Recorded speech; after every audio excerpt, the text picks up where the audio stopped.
24 феврал маросими имзои қарордоди ҳамкорӣ миёни Лигаи футболи Тоҷикистон ва яке аз бузургтарин ширкатҳои букмекерӣ дар ҷаҳон 1xBet баргузор гардид. Созишномаро ки барои 3 сол пешбинӣ шудааст, ноиби президенти Федератсияи футболи Тоҷикистон Алишер Урунов ва директори генералии ҷамъияти дорои масъулияташ маҳдуди Тоҷтурон Виктория Смолникова имзо намуданд. Тибқи созишномаи имзошуда 1xBet сарпарасти расмии 3 мусобиқаи Лигаи футболи Тоҷикистон, чемпионати кишвар байни дастаҳои Лигаи олӣ, Суперҷоми Тоҷикистон ва Ҷоми Тоҷикистон гардид. Цель подписания – это, безусловно, поддержка развития футбола в регионе, а также создание благоприятных условий для развития талантливых футболистов. Наша компания выделяет средства для развития инфраструктуры, а также проведения различных турниров и также, опять же, создания благоприятных условий для развития талантливых футболистов.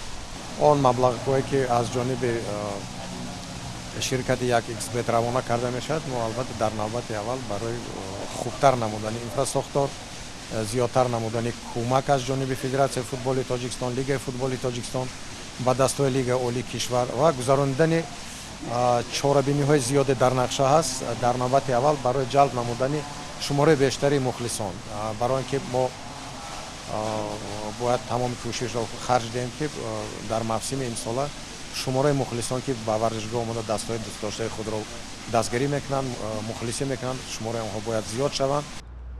Сипас дар идомаи чорабинӣ маросими қуръакашии тақвими бозиҳои 1xBet чемпионати Тоҷикистон байни дастаҳои Лигаи олӣ дар мавсими соли 2023 баргузор шуд.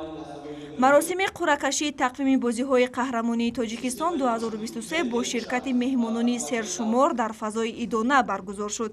Ин дафъа бо даъвати Лигаи футболи Тоҷикистон қуръакаширо бозигарони маъруфи тими миллии кишвар Хуршед Маҳмудов ва Искандар Ҷалилов анҷом доданд. Дар 32-мин чемпионати Тоҷикистон 10 бошгоҳ Истиқлол, клуби марказии варзиш Артиш, Равшани Кулоб, Хуҷан, Эсхата, Хатлон, Файскан, Регартадас, Ҳосилот ва Куктош ширкат мекунанд. Мавсими нави мусобиқоти қаҳрамонии Тоҷикистон 1 апрел оғоз шуда, мисли соли гузашта дар 2 марҳила роҳандозӣ мегардад. Дар марҳилаи аввал 10 даста дар 2 давра бозӣ мекунад. Сипас дар марҳилаи дуюм дастаҳо ба 2 гурӯҳ тақсим мешаванд. Имтиёзҳои дар марҳилаи аввал ба даст оварда нигоҳ дошта мешаванд. Аз рӯи натоиҷи марҳилаи аввал 5 бошгоҳи беҳтарин дар гурӯҳи А дар як давр бозӣ карда барои зинаҳои аз 1 то 5 мубориза мебарад. 5 дастаи боқимонда дар як давр дар гурӯҳи Б барои боқӣ мондан дар Лигаи олӣ нерӯ месанҷанд ва 2 дастаи поёнӣ ба Лигаи якум меравад. Дар маҷмӯъ ҳар як даста дар чемпионати Тоҷикистон 2023 22 бозигӣ анҷом медиҳад.